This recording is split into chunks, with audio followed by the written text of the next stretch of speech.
Mereka inilah sebetulnya yang menguasai dunia. Zionisme itu kan suatu ideologi yang merasa dirinya lebih tinggi daripada kelompok yang lain. Dan dia merasa mesianik, punya peran yang dikasih Tuhan untuk menyelamatkan umat manusia, dan umat manusia harus melayani dia. Nah, mereka inilah sebetulnya yang mengatur dunia, yang mengatur perang Napoleon, yang mengatur perang dunia ke-1, yang mengatur perang dunia ke-2, yang akhirnya akan mengatur perang dunia ketiga. Partai politik mendirikan partai untuk berkuasa, itu hal yang biasa, terukur kejahatannya. Tapi kalau penyakit Zionisme tidak terukur kejahatannya. Dia bisa membunuh orang setiap saat.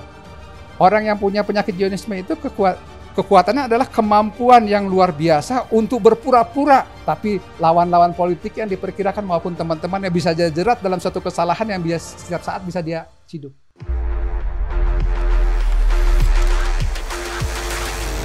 Halo sahabat OMB, obrolan mulai kembali.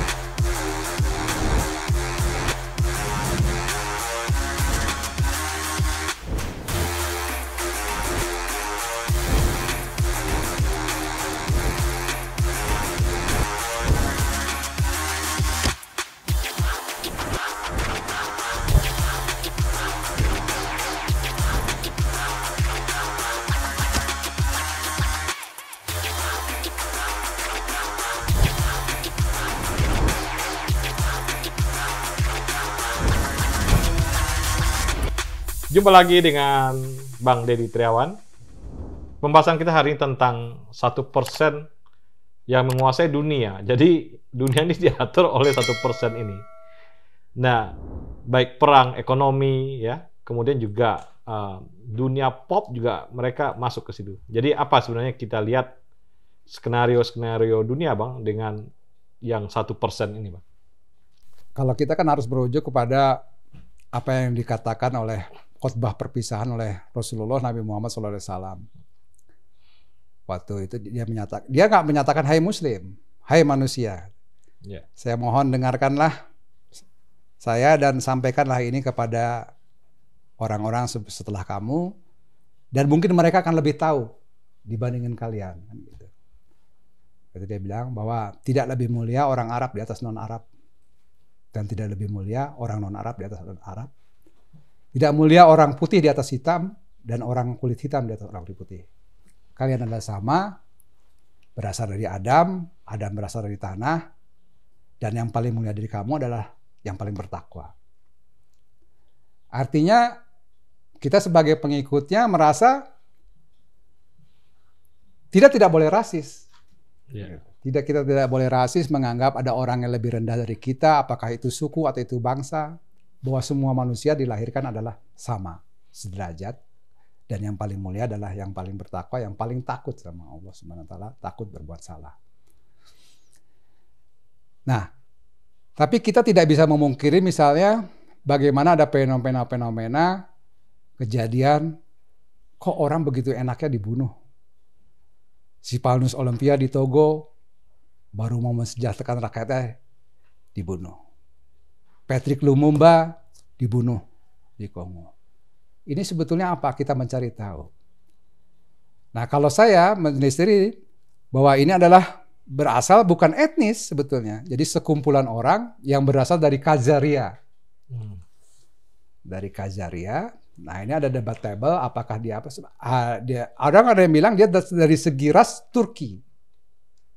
Turki yang menganut, akhirnya karena ada pertarungan atau ada Bizantium dengan Abbasiyah, dia memilih untuk beragama Yahudi. Nah, inilah yang dikenal dengan namanya Yahudi Ashkenazi. Ada lagi dari pecahannya itu yang kaum Gipsi itu. Jadi sebetulnya Yahudi Ashkenazi ini tidak ada hubungannya dengan Bani Israel, tidak ada hubungan dengan keturunan Nabi Yakub alaihissalam. Walaupun ada beberapa cendekiawan bilang bahwa dia ada kaitan dengan suku ke-13 karena dia adalah keturunan Samiri. Tapi itu menurut saya sangat debatable. Tapi kita melihat juga bahwa Ashkenazi ini nggak semuanya jahat. Yeah. Nah, jadi kita nggak bisa bilang bahwa sekarang misalnya tentang Palestina banyak sekali orang Ashkenazi yang sangat mendukung Palestina. Demo-demo di mana-mana saja mendukung dan menjelaskan bahwa kami bukan Zionisme, kami adalah Judaism. kalau kita melihat penelusuran, sebetulnya tuh kalau mau dilihat adalah pertempuran pertama kali yang disebut War of the Liga of Cambrai. 1500-an itu. Itu pertempuran yang sangat menarik yang melibatkan hampir seluruh negara di Eropa. Tapi yang hari ini si A berkawan sama B, perangin si C, perangin si D. Besok dia berkawan sama si C, memerangin ini. Sangat rumit. Tapi hasil dari perang itu akhirnya menunjukkan berdirinya bank sentral pertama kali di dunia di Venesia. Jadi ada satu manuver dari sekelompok kecil untuk, jadi kita harus ingat yang khotbah Rasulullah yang kedua, itu yang pertama kan manusia setara. Yang kedua adalah tentang riba. Ada juga khotbahnya. Bahwa riba mulai sekarang dihapuskan. Nah, itu riba. Jadi kalau saya melihat itu pertama kali riba itu sebetulnya ditentang di masyarakat Kristiani, ditentang. Dan di raja-raja Eropa ditentang. Jadi yang namanya kaum rentenir itu sangat sekali ditentang oleh para raja di Eropa dan para gereja. Waktu itu masih gereja Katolik. Nah disitulah perang pertama kalinya penghancuran gereja dan raja-raja di Eropa. Nah itu bisa dilihat dalam pertempuran Cambrai itu. Dari Cambrai akhirnya berdiri Bank Sentral Nederland, terus Pangeran Orange Nassau Inggris, berdirilah Bank of England, terus akhirnya berubah menjadi mata uang kertas pertama kali, terus Revolusi Perancis, berdirilah Bank Perancis. Jadi kalau kita melihat merata rantai itu, mereka inilah sebetulnya bukan orang Askenazi, tapi berasal dari Askenazi. Belajar dari Askenazi. Mereka inilah yang menguasai kehidupan keuangan waktu itu di Eropa. Dan akhirnya sampai Bretton Woods kan, Bretton Woods, perjanjian Bretton Woods sebelum Perang Dunia berakhir 1944, terus ada petrodolar segala macam. Nah kalau kita melihat, betulnya nggak sampai 1%, mungkin 0,1% mereka. 0,1% inilah sebetulnya yang mempengaruhi senat di Amerika, membiayai kampanye orang-orang Kongres di Amerika, mempengaruhi uang kampanye untuk presiden di Amerika, mempengaruhi kampanye untuk semua negara-negara yang dianggap strategis. Mereka inilah sebetulnya yang menguasai dunia. Jadi kalau kita melihat ke situ ya nama Biden, Anthony Blinken, Lloyd Austin, semua itu hanya boneka semua.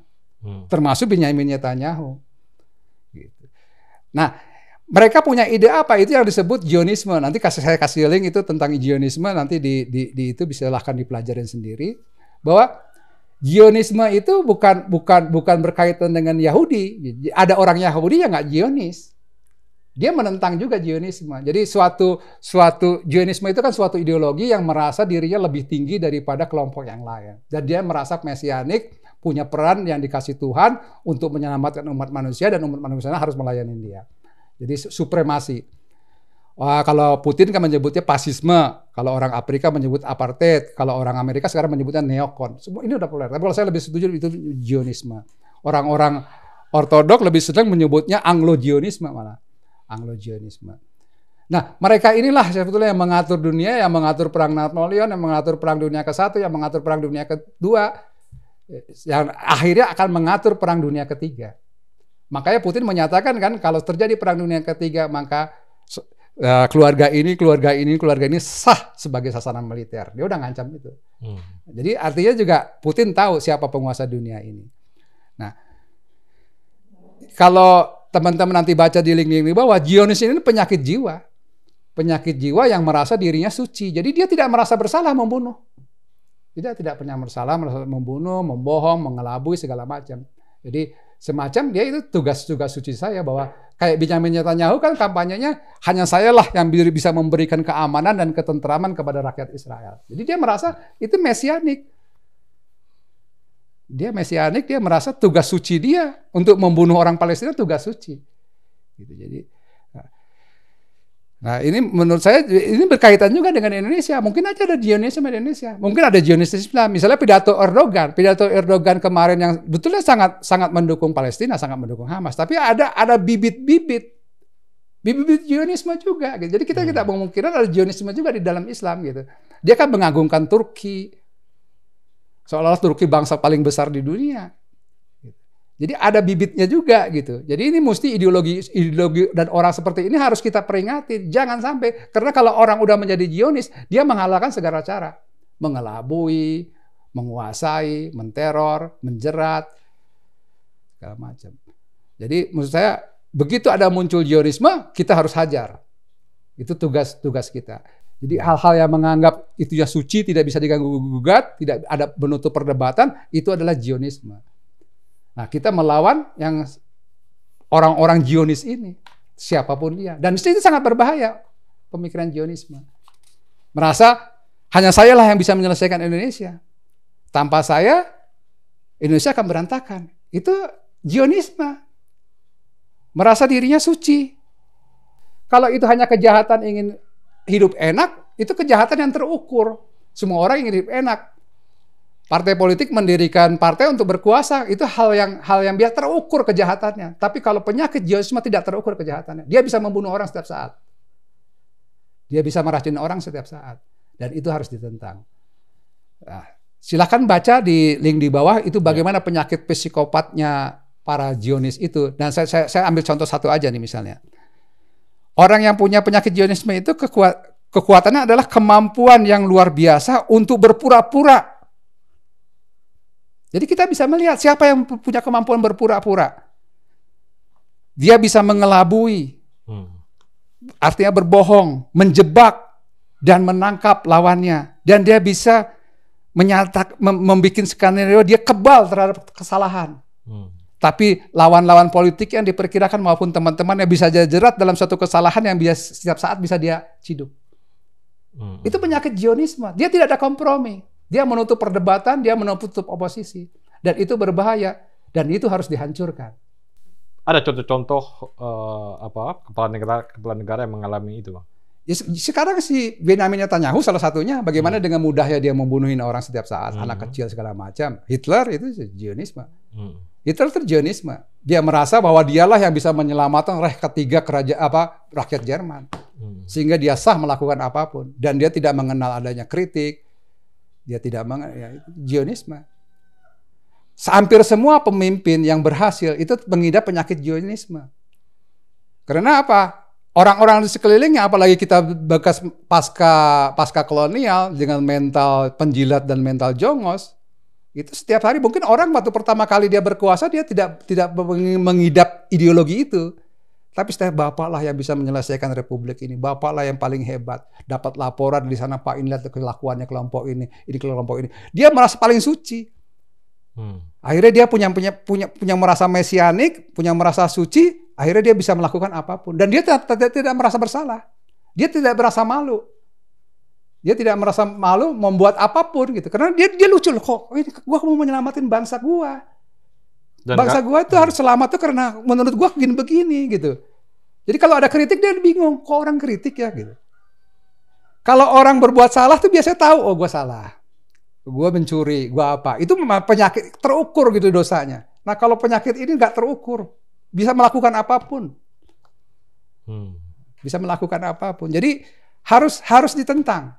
Bibit-bibit Zionisme itu harus ditentang, baik dimanapun, baik itu di ulama maupun di pendeta, maupun di pastor, maupun di manapun lah, maupun di intelektual, maupun di nasionalis. Ya. Ini penyakit yang paling berbahaya. Jadi menurut saya udah saatnya gitu kita bersama-sama di seluruh dunia gitu kan. Amerika punya memerangi Zionismenya yang namanya neokon, mungkin di kita juga memerangi Zionismenya, ya semuanya harus merebut kembali kedaulatan. Semua rakyat harus bersatu merebut lagi kedaulatan dan martabatnya dan hancurkan semua Zionisme di dunia. Ya, makasih Bang. Kita tutup sesi ini dengan bahwa Zionisme itu berbahaya, ya sifatnya ya, sifat Zionisme itu berbahaya dan sekarang itu muncul di Indonesia. Sampai jumpa.